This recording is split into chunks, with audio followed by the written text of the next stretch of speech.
আসন্ন ত্রয়োদশ জাতীয় সংসদ নির্বাচন সামনে রেখে এরই মধ্যে মনোনয়নপত্র দাখিল করেছে সব দলের প্রার্থীরা। মনোনয়নপত্রের পাশাপাশি সকলকেই জমা দিতে হয় হলফনামা। এরই অংশ হিসেবে মনোনয়নপত্র জমা দিয়েছেন ঠাকুরগাঁ ১ আসনের বিএনপি মহাসচিব মির্জা ফখরুল ইসলাম আলমগীর। একই সাথে হলফনামায় উল্লেখ করেন তার সম্পদ ও মামলার বিবরণ। স্থাবর অস্থাবর সম্পদ ও বার্ষিক আয় মিলে তার মোট সম্পদ দেখানো হয়েছে ৪,৬,৫৪,৭১৫ টাকা ৭৩ পয়সা।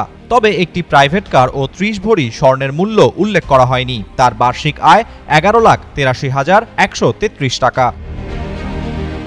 আইনি তথ্যের অংশে হলফনামায় উল্লেখ করা হয়েছে তার বিরুদ্ধে বিভিন্ন সময়ে মোট ৫০টি মামলা হয়েছিল। তবে এসব মামলার বেশিরভাগই আদালতের আদেশে স্থগিত, প্রত্যাহার অথবা চূড়ান্ত প্রতিবেদন গ্রহণের মাধ্যমে নিষ্পত্তি হয়েছে। বর্তমানে এসব মামলার কোনোটিই তার সংসদ সদস্য হওয়ার ক্ষেত্রে আইনগত বাধা নয় বলে হলফনামায় ঘোষণা দেয়া হয়েছে। ঠাকুরগাঁ নির্বাচন অফিসে জমা দেয়া হলফনামায় মির্জা ফখরুল ইসলাম আলমগীর এসব তথ্য উল্লেখ করেন।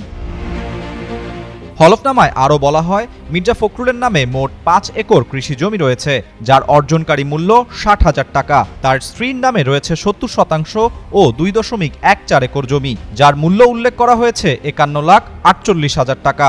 পৈতৃক সূত্রে দোতলা বাড়ির অংশের মূল্য ১০ লাখ টাকা। ঠাকুরগাঁয়ে স্বামী স্ত্রীর নামে রয়েছে ১২% অকৃষি জমি, যার মূল্য ৩৯,৭২,০০০ টাকা।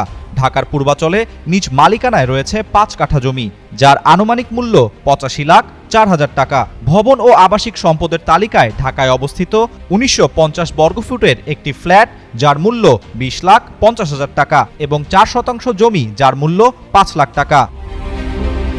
হাতে নগদ অর্থ রয়েছে ১,২৫,৫৮,১১৬ টাকা ৭৭ পয়সা, আর স্ত্রীর হাতে আছে ১,৬৫,৯৩০ টাকা।